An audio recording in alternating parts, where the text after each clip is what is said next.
So I'm really loving my Dockin D Fine Plus Mark II. People are asking, how does it compare to the Mark I? I really don't know. I didn't have the Mark I. They're telling me the drivers are different in the Mark II. So presumably there's a bit of a difference, but it does seem from descriptions the sound signature is possibly the same. What I really personally love at the moment about this speaker is it's got luscious, thick, lower mids, upper bass. That's something I've not really had in a speaker, you know, for a while. It's this kind of sound signature I do like. I like a really detailed sound, you know, which is why I like so much the Motion Plus. The high ends are so detailed.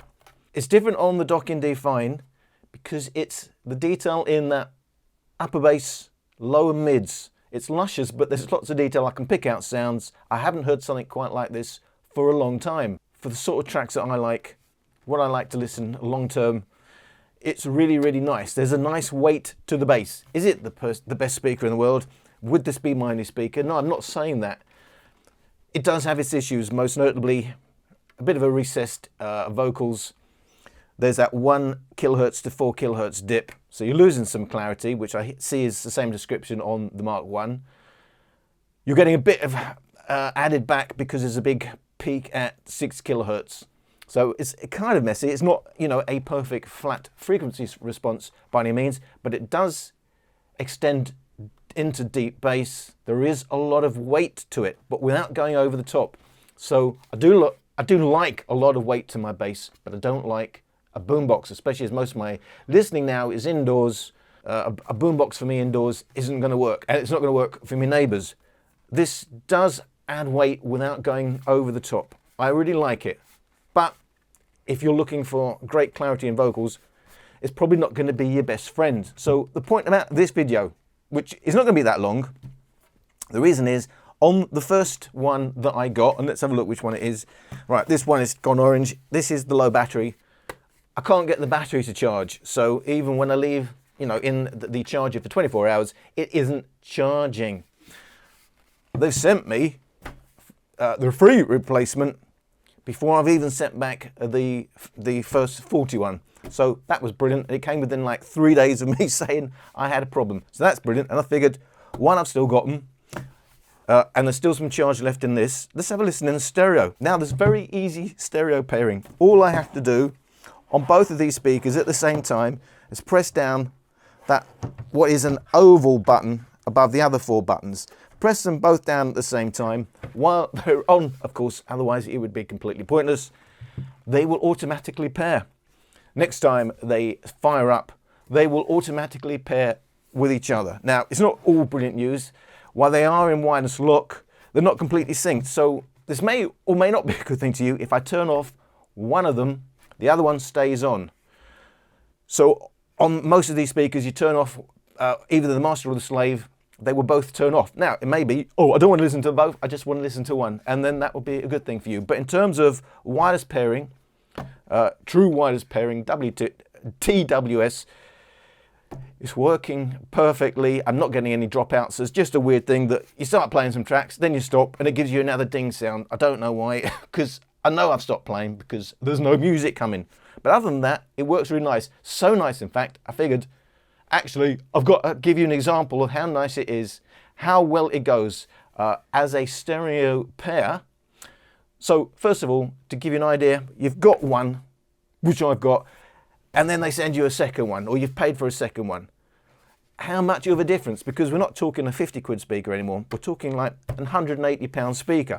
So you're now talking proper money. So £350 plus for a pair of them. What do you get? I can't wait to leave this town, 'cause lately I've been feeling down. The cold nights just don't feel the same. Oh, like my life inside a car, hit the button, drive real far, but that record only dies. Oh, I'm dreaming.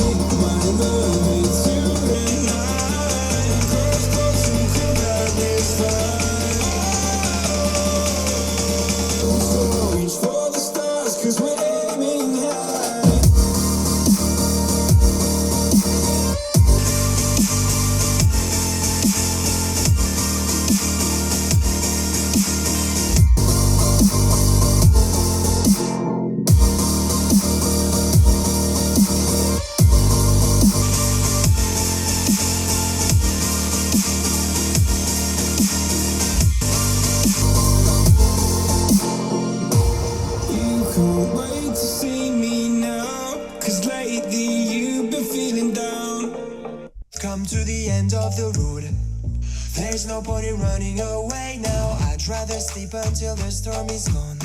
She'd rather be shooting at me now. I know it will end up in anger. I don't think we grew up, we just became older. She's aiming her words, ready to fire. I don't think that bullets will bring back desire.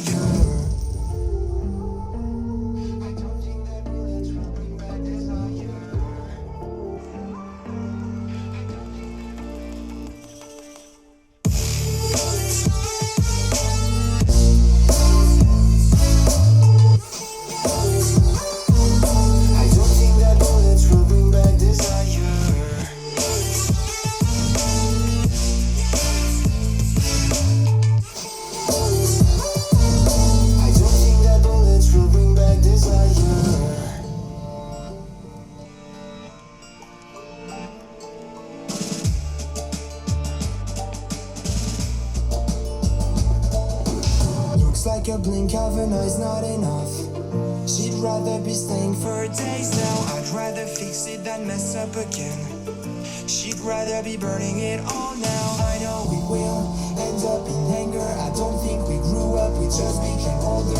She's aiming her words, ready to fire. I don't think that bullets will bring back desire. So I have to say, even though, you know, I'm saying there is some lack of clarity, the vocals aren't, you know, its strong point. There is some, you know, there is some lack of clarity because there is a significant dip, 1 kilohertz, around 1 kilohertz to about 4 kilohertz.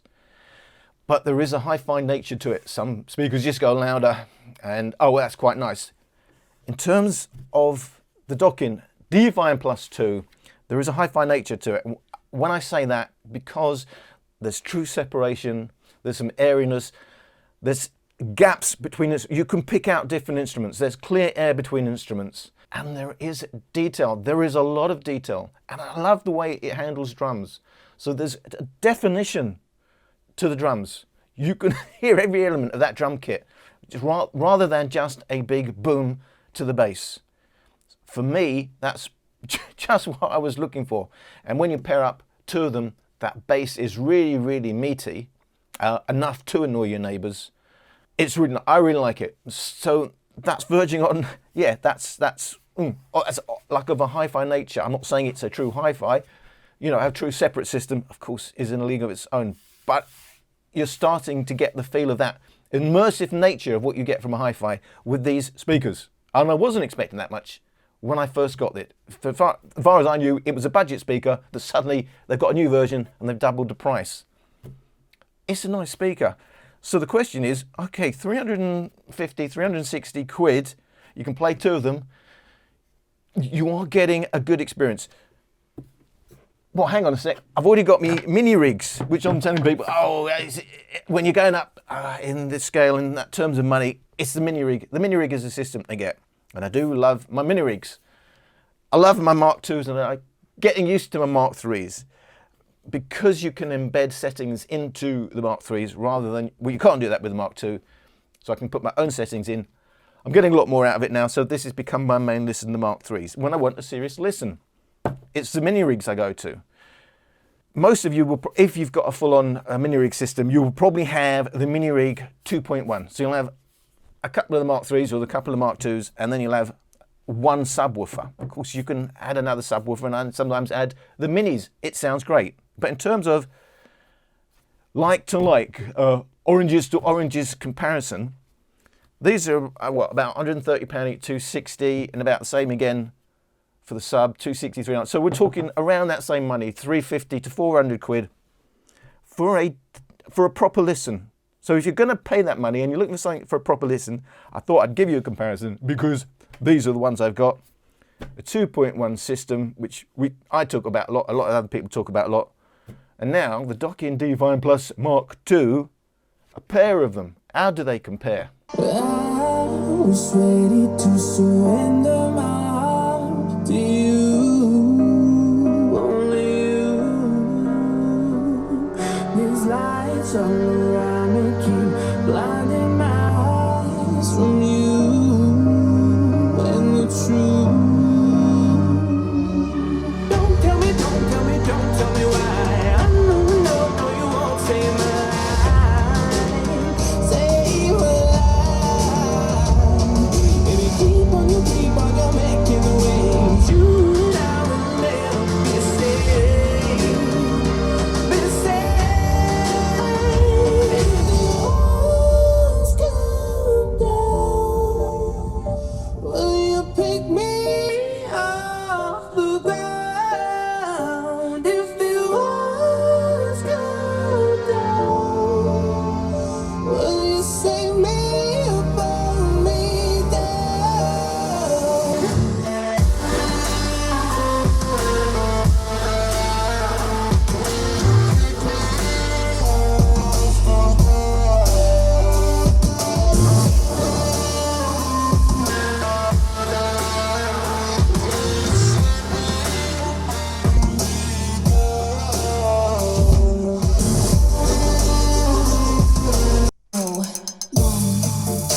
stereo Dockin D Fine Plus's Mark II, Minirig's Mark III 2.1 system. You will spot the biggest difference is the Dockin D Fine has a signature dip 1 to 4 kHz, 6 kHz peak. The Minirig's far more consistent in the same areas. So a better high end it looks like for the Minirig's 2.1, but the bass bigger, more rounded on the Dockin D5, the 60 Hz peak around -15, Minirig's -18, 3 decibels deeper for the Dockin D Fine and a bit deeper in the bass, whereas the Minirig's a bit stronger, upper bass, where the Dockin D Fine drops away a little bit, but the Dockin's also a bit thicker in the mids.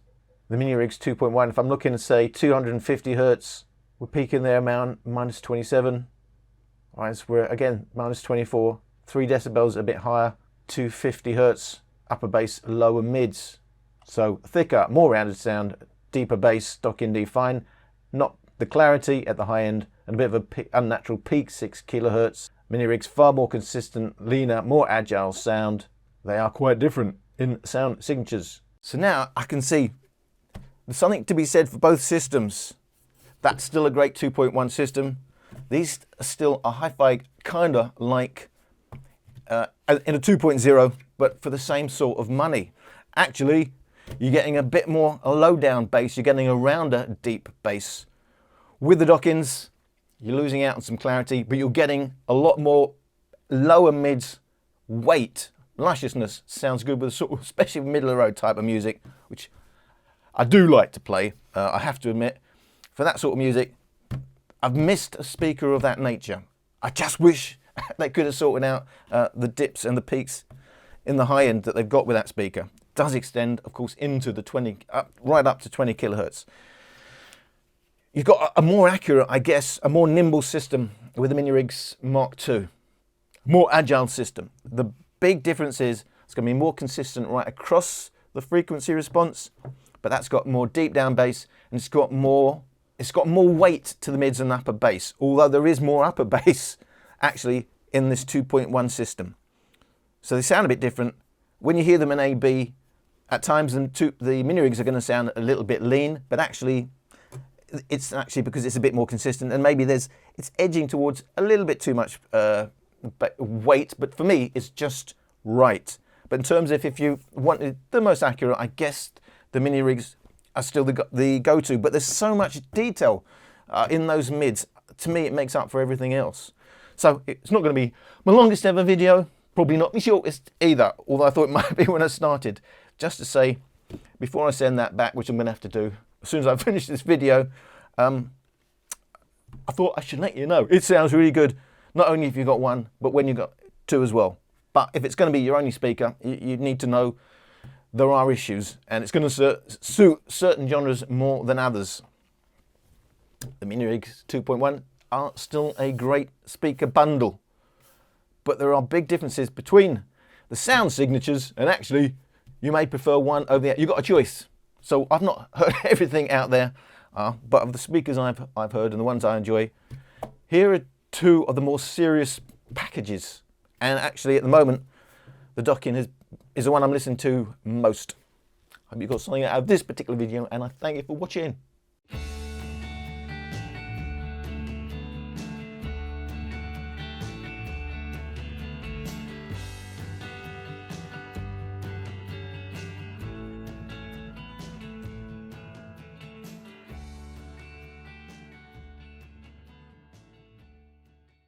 UK